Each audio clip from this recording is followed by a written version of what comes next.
And a frightening prediction that an entire nation could go the way of the dinosaurs. Japanese researchers saying decades of declining birth rates could cause their own people to become theoretically extinct.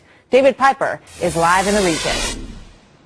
Hi Martha, yes, it's a bit of a doomsday scenario. Basically, these researchers in Sendai, this is a city that was devastated by the tsunami, they looked at the numbers and they said in a millennium time, if the numbers don't change, there won't be any Japanese people left. The last baby will be born in about 2013. Serious consequences for Japan, and it's having an impact already with the falling birth rate. One Japanese company said they're selling more adult diapers than baby diapers now, and also serious consequences, according to some people, because they suggest that Japan will perhaps spend more money on healthcare than on defense in the future, which could have implications for the U.S. alliance, Martha. Wow, that is fascinating, David. I mean, you know, one can sort of figure out what the problem is, but what are they saying? Why are they saying this is happening? It's a complicated problem. There's many reasons out there, but perhaps the main reason seems the Japanese people, the young people, have fallen out of love. Something like 60% of Japanese men under 60 were surveyed, and they didn't even have a girlfriend. And a lot of young Japanese women seem to be, according to other surveys, not interested in sex. So they need to change that. They're pumping money at families to have children, but at this time, unless they change it dramatically, the Japanese population will cut by about a third in about 50 years' time, Martha. You're going to have to rush a big shipment of oysters to Japan, I think. Anything they can think of. David, thank you very much. David Piper. Now to our top story. The Fukushima Daiichi nuclear power facility is in a precarious situation today, and at risk is the future of life as we know it in the northern hemisphere. That is not an exaggeration. In fact, U.S. Senator Ron Wyden visited the site in Japan, and he then issued a press release on his website talking about how precarious the situation was.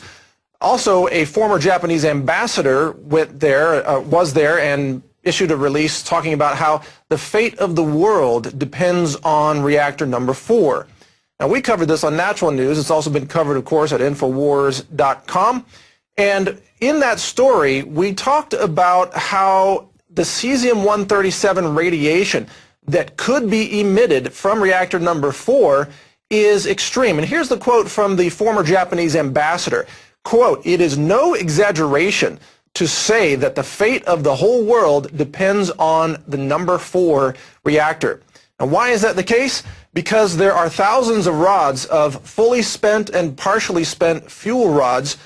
This is what, of course, powers the nuclear power plants, but they still contain radioactivity, lots of energy still contained in them, and they're in a pool that could be destroyed by an earthquake or a tsunami striking the Fukushima area.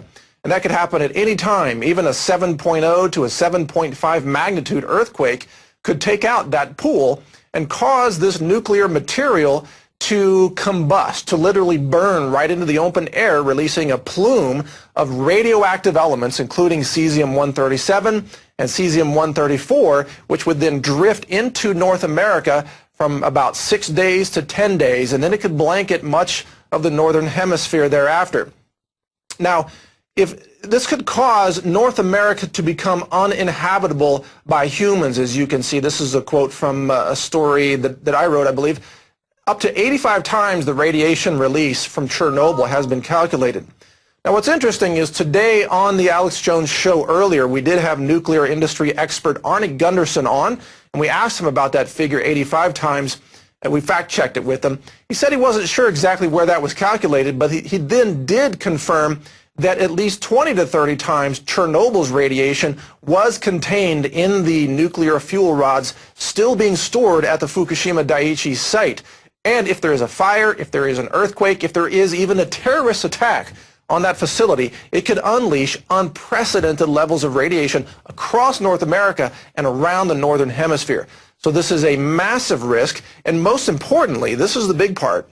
He said that even if the Nuclear Regulatory Commission in the United States made the funds available to try to rescue this situation, to contain those nuclear spent fuel rods, it would take them, in his words, 2 to 3 years to take care of that situation. So between now and 2 to 3 years out, and that's even if they decide to solve the situation, we are at risk of an imminent radioactive catastrophe, a nuclear apocalypse, if you will, if there's an earthquake that shatters that pool and causes that nuclear fuel to burn and be emitted into the air. The cover-up of this issue is being called Plume Gate. So search for that on the search engines if you want to learn more about Plume Gate. Dr. Michio Kaku, is this an exaggerating? Is this case being overstated? How would you assess the situation? People don't realize that the Fukushima reactor is on a knife's edge. It's near the tipping point. A small earthquake, another pipe break, another explosion could tip it over, and we could have a disaster much worse, many times worse than Chernobyl. It's like a sleeping dragon.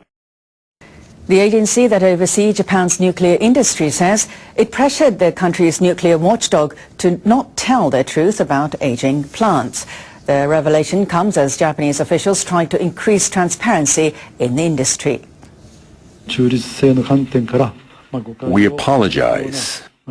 We must remain neutral to ensure the country's nuclear power plants are safe.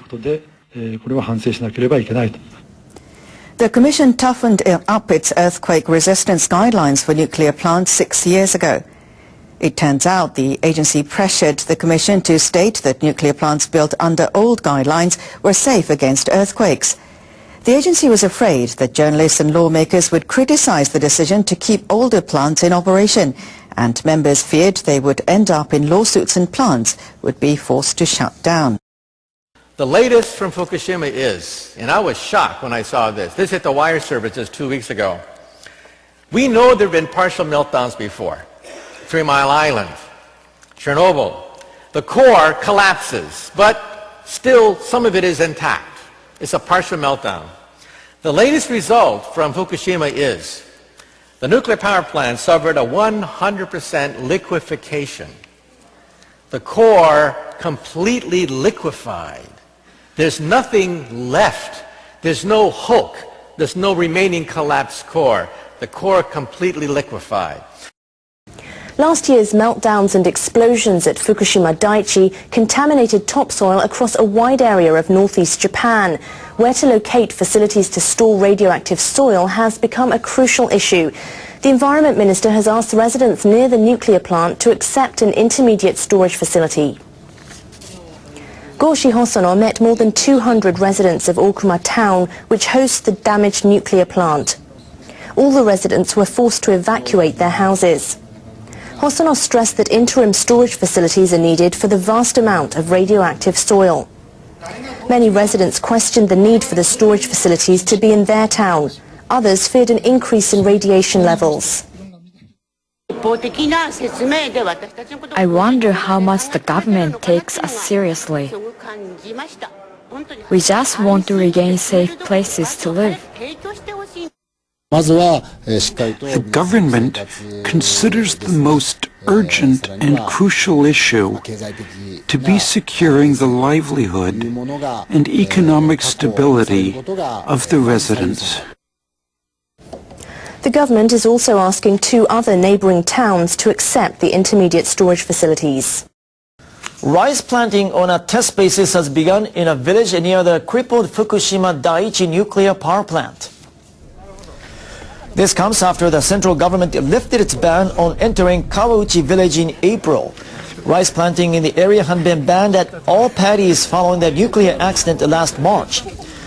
The purpose of this year's harvest is to verify the product's safety. On Sunday, about 40 farmers and volunteers began planting rice at 30 rice paddies. Fabric that absorbs radioactivity was laid near entrances of irrigation channels. Villagers have also sowed into the soil substances that absorb radioactivity. Once the safety of this year's harvest is confirmed, rice production will be fully resumed for the next season. I'm very happy to be planting rice along with so many others. I hope the safety of the rice will be confirmed so that the village can fully begin producing rice next year. The operator of Japan's Fukushima Daiichi plant is seeing another year of huge losses. Joining me now is Ron Madison with more on that. Ron. Yeah, not a huge surprise there, Sherry, with all that's happened with the company, all the debt that it's taken on since the March 11th nuclear disaster. Tokyo Electric Power Company, though, as you say, has indeed reported a second consecutive year of net losses for the fiscal year that ended March. The operator of the crippled Fukushima nuclear power plant has also announced a new management team. TEPCO said Monday that its net loss came to about $9.8 billion in fiscal 2011. It's blaming the loss on fuel costs for thermal power generation. They climbed by more than $10 billion from the previous business year. For the current business year, the company is hoping to slash the loss to about $1.3 billion by raising electricity rates for companies and households. On the management change, meanwhile, TEPCO said half of its new senior officials will come from outside the company to monitor its business performance closely. The new chairman will be Kazuhiko Shimokobe. He currently heads a committee at a state-backed nuclear compensation fund. TEPCO executive Naomi Hirose will be promoted to president. He has been in charge of compensation for victims of the nuclear accident. U.S. lawmakers are calling on government leaders to do something about the debris from last year's tsunami in Japan that's floating across the Pacific. Tons of wreckage from the disaster are believed to be nearing the western coast of North America. The tsunami unleashed debris on an unprecedented scale. Some 5 million tons were swept out to sea. While most quickly sank, NOAA estimates 1.5 million tons of tsunami-generated debris is still afloat and being driven by winds and currents toward the west coast of North America. Begich told a Senate subcommittee hearing that large quantities of fishing nets and plastic items are already washing ashore in the state of Alaska and Washington. Lawmakers have expressed frustration at the federal government's failure to lay out a plan to retrieve and dispose of the wreckage. They cited complaints from residents of coastal communities. The lawmakers demanded the government provide information before debris washes ashore. Japan's government is also discussing what it can do to help clean up the debris. Deputy Chief Cabinet Secretary Tsuyoshi Saito told top ministry officials the issue will take on a greater urgency as more debris starts to reach the North American coast. Saito told them to forget about conventional ideas and come up with feasible measures after consulting with U.S. officials. Japan's ground self-defense forces have shown journalists a new radioactive-proof vehicle. The $9 million armored truck will be deployed to nuclear accident sites. SDF officials say the vehicle, unveiled Wednesday, is completely airtight. It is equipped with an air filtering device, making it also immune to toxic gases and bacteria. An outside sensor detects radiation and collects data in contaminated areas. The data can be immediately sent for analysis, allowing the SDF to quickly assess crisis situations and draw up decontamination plans. The vehicle is a modification of older models used during the Fukushima nuclear accident. 3 vehicles have initially been deployed at an expected cost of about $9 million each. The GSDF says it plans to eventually deploy dozens around the country.